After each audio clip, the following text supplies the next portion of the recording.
Hi, this is Roger in Finland, and today we're going to talk about what does the Zcam S6 use processing power for, and then how does Zcam goes around it to put some limitations but to give us some options. And all of it are just guesses from me. For the impatient ones, a small note, I will not be talking or covering the use case of ProRes RAW because I don't use it, but it looks to me that the Zcam uses processing power for how big the resolution is that it's recording internally, how many frames per second it's trying to record, whether it's downsampling or not, or basically downsampling or using one-to-one pixels, and then what kind of resolution it's sending out via the HDMI.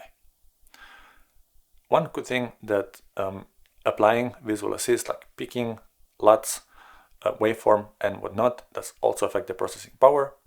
I think it does. I've heard some comments or read some comments in the Facebook community that when you have those things turn on, the quality of the image lowers down via the HDMI output. But as we could see in this other video, probably there, probably maybe here, it does not change the output resolution of the HDMI, so I'm not covering that case in this video, which is mostly anyway a high-level discussion on my own guesses about these things. Then what Zcam does, based on how much processing power is the limit of this camera, and then which of these things the camera is trying to do, it cripples it in some way or other, but gives us a ton of options. For instance, when using 4K resolution, it actually uses almost the full width of the sensor, which is a 6K sensor, which means that we're getting a downsampled or an oversampled signal. It's not a one-to-one from a pixel perspective. However, in high frame rates, as we saw in this crop video about the Zcam S6, the 4K heavily crops. It's a crop because it's actually using then one-to-one pixels for what the resolution is on top of that sensor. What that is making, so it's not the cropping or not cropping that is using the processing power, but it doesn't need to oversample or downsample, doesn't need to do anything since the pixels are just one-to-one. Now Zcam have a decision to make here. Do we not offer the higher frame rates because we cannot handle the downsampling and then we need to do this crop? Or do we offer the higher frame rates, but we offer them at a crop? And here, seems that Zcam prefers to give the opportunity for the extra frame rates at the cost of they are cropped. And then there's a topic, for instance, of the HDMI output. With my Zcam S6 plugged into a Atomos Ninja 5 with a zero cable, there are some resolutions that when recording internally to those, it can't output a 4K signal via the HDMI. And those are OpenGate, 6K, 5K, and Cinema 6K 2.4:1. Then here is a decision to be made by Zcam also. Should they offer consistency and decide that we will offer resolutions only if we are able to, at the same time, provide a 4K output via the HDMI?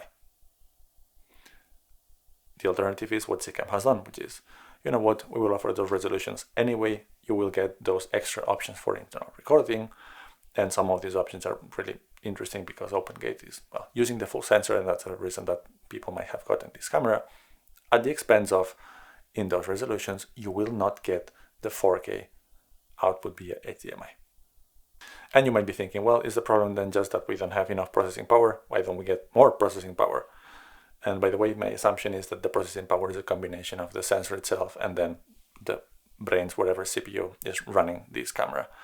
However, I'm 100% certain that if we were to have more processing power in this camera, that would be more costly to Zcam, and this camera will be more expensive. So that's another decision that they made.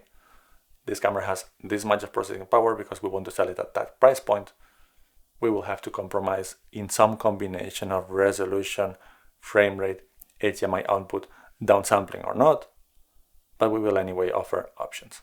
And I didn't mention it, but this video is not sponsored and it's not affiliated, and this camera is mine, which I bought with my own money after selling a bunch of stuff.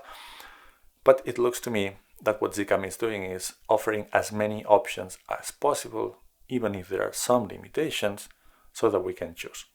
The alternative would have been to offer a more simple solution with more consistent options. We wouldn't have to guess which frame rates will crop or not crop. We wouldn't have to investigate which HDMI output resolution are we going to get depending on the internal recording resolution, but instead what we get is more options for internal recording, more options for frame rates, and those crippling, if you want, those limitations. It's not that Zcam is introducing those, but it's actually not taking away the full option for us.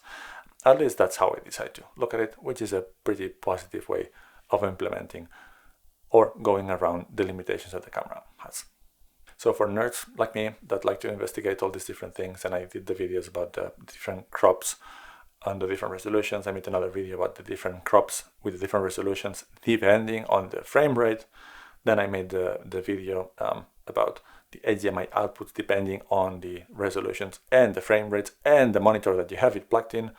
This is actually quite a dream setup because I get to do all these investigations and then share all these little quirks. But do you prefer to have all these options with the small limitations within them, or would you prefer a more clean, consistent set of options that you don't need to think so much, but have less of them, that in some cases would actually mean less quality internal recording options for what matters the most in the end, which is the image quality that you get from the camera? So which one do you prefer? And do you agree that this is what Zcam is doing with these limitations? I hope you liked my nerdy rant. If you did like the video, please like and subscribe, and we're gonna see you soon for some more content.